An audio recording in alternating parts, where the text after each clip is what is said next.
Olaf, bonjour, Africains, Africaines, Afrodescendants, Afrodescendantes, je vous salue.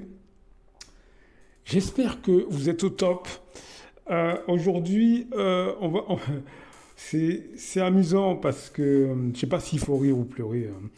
Mais vous savez, quand je vous dis que nos comportements, nos attitudes, on doit vraiment se pencher sur nos comportements et nos attitudes. Je dis pas ça pour être gênant, pour embêter qui que ce soit, mais c'est parce que c'est vrai. Et je me rends compte que quand je dis ce genre de choses, moi-même je culpabilise, mais alors que d'autres vont beaucoup plus en profondeur sur ce sujet-là depuis des années, depuis des décennies. C'est pour ça que je vous passe ces extraits d'audio pour que vous puissiez aller voir par vous-même ce qui se passe. C'est, je veux dire que c'est malheureux. Il faut qu'on regarde nos comportements, nos attitudes, parce que ça a des répercussions. Je vais vous laisser, je vais vous laisser écouter deux vidéos, deux extraits. Alors, l'une, c'est Tout le monde est choqué, c'est Zach Mwakassa.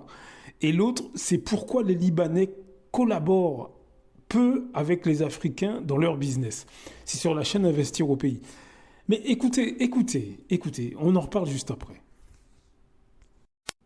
Pourquoi les Libanais refusent de travailler avec les Africains dans leur business à des postes de responsabilité? Pourquoi la plupart du temps, les Libanais préfèrent confier des responsabilités à d'autres Libanais alors même qu'ils sont entourés de beaucoup d'Africains?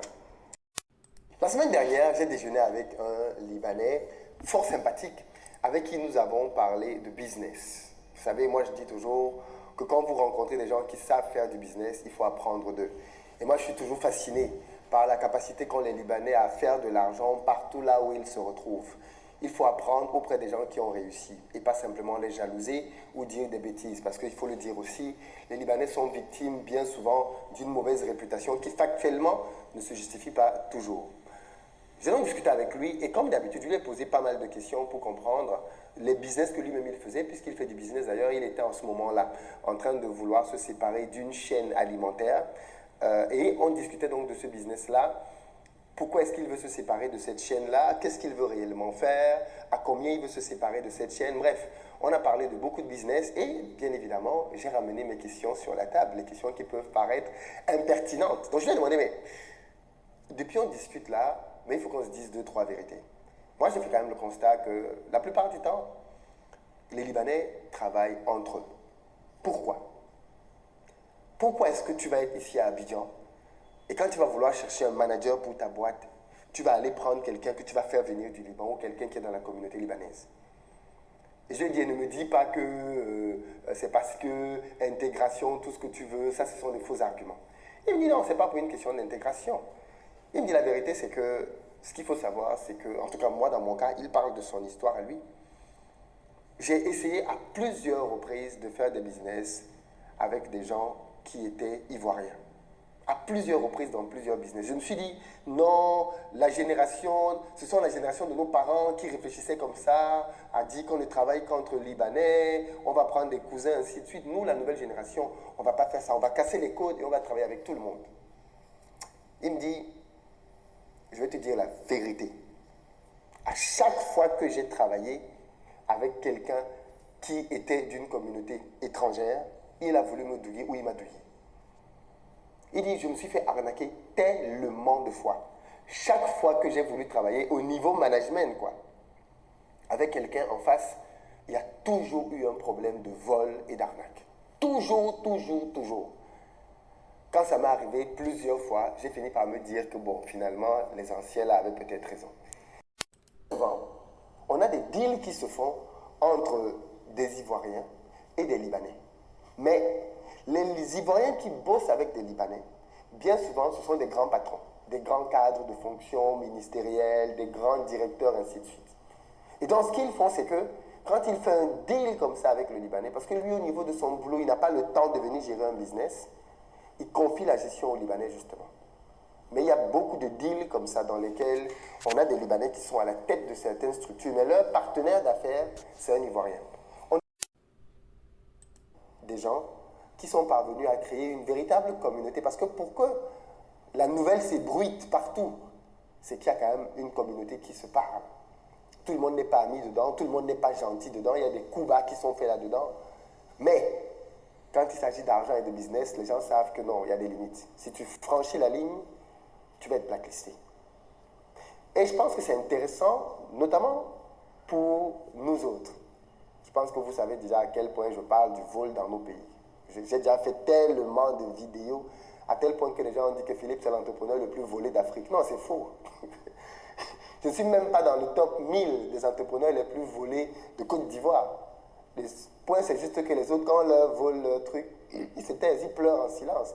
Moi, je parle et je raconte. Mais si les entrepreneurs devaient commencer à vous dire à chaque fois qu'on leur vole quelque chose, ce qu'ils subissent, ça pourrait vous décourager de vous lancer dans l'entrepreneuriat, tellement il y a de vol.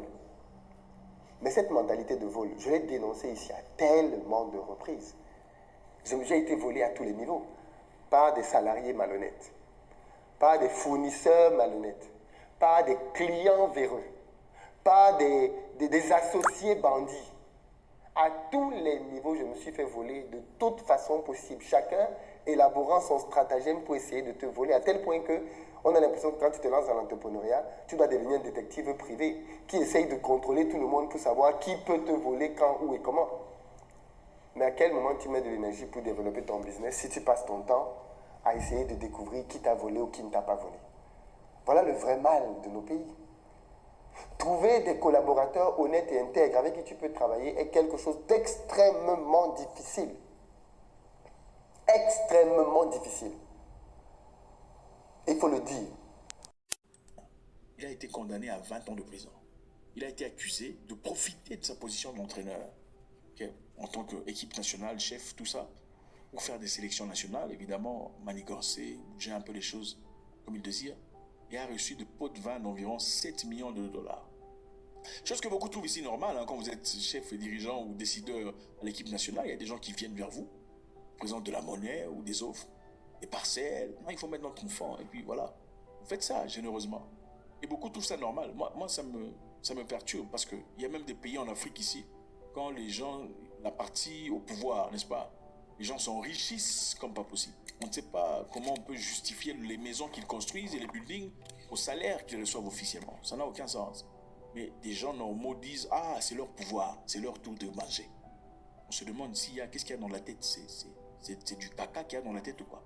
Au lieu de remettre en question ces pesos, au lieu de poser des questions qu'il faut, disons, comment ça se fait que votre salaire est 2 et vous construisez une maison de 400, d'où vient l'argent? Ou un building? Vous vous dites « Ah non, c'est leur pouvoir ». Depuis quand le pouvoir appartient à un groupe de personnes? Ça me dépasse. Et voilà pourquoi l'Afrique n'ira nulle part. En tout cas, cette Afrique-là qui garde cette mentalité royaliste. On ne célèbre pas les gens qui volent. Et surtout ceux qui vous volent, parce qu'on vous vole vous. Vous êtes piéton, vous souffrez, vous allez de l'église lundi, mardi, jeudi, pour les mêmes problèmes pour lesquels vous payez depuis 20 ans.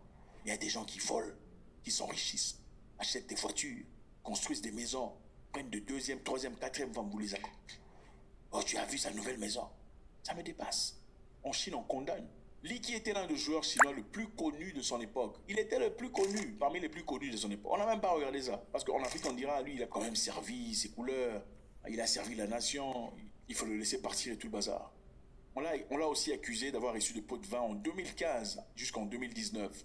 En échange, a déclaré le tribunal, Li sélectionnait certaines personnes de son choix. Évidemment, on vient lui donner des histoires comme ça. Il aidait des clubs à remporter et tout le bazar à travers ce qu'il faisait. Alors, est-ce dur comme mesure? Évidemment, c'est dur. Pour beaucoup d'Africains, quand c'est dur, vous n'acceptez pas. C'est difficile. La loi est dure, mais c'est la loi. L'être humain ne respecte que ce qui fait mal. Vraiment. Voilà, vous avez entendu, mes amis. Vous avez entendu. Je veux dire que, bien sûr qu'on n'est pas les seuls. Parce que ce soit l'Afrique, que ce soit les Antilles, comme vous le savez, je viens de la Martinique. Mais ce sont les mêmes choses qu'on entend. Ce sont les mêmes choses. En Guadeloupe, c'est pareil. En Guyane, c'est pareil. Vous discutez avec, que ce soit Afrique, Caraïbes, ce sont les mêmes comportements. Et tout ça, ça vient, encore une fois, d'une catégorie d'afrodescendants qui, eux, n'ont pas de scrupules à voler leurs semblables, à, à complètement dévaliser. Alors vous me direz, oui, bah, ils ne volent pas que leurs semblables. D'accord, certes, ils ne volent pas que leurs semblables. Sur la chaîne, sur l'extrait de la chaîne Investir au pays, là, c'est un Libanais qui dit s'être fait arnaquer aussi. Donc, bon, là, c'est par des gens extérieurs à sa communauté. Mais vous avez le témoignage, dans cet extrait, vous avez le témoignage de Monsieur Simo. Et qui s'est fait à maintes fois de ce qu'il explique voler par ses compatriotes ivoiriens. Donc, mais ça, ce sont des histoires qu'on entend maintes fois dans nos communautés, vous voyez. Donc, c'est quelque chose que nous devons... On doit vraiment réfléchir à tout ça, mes amis. On doit vraiment réfléchir à tout ça.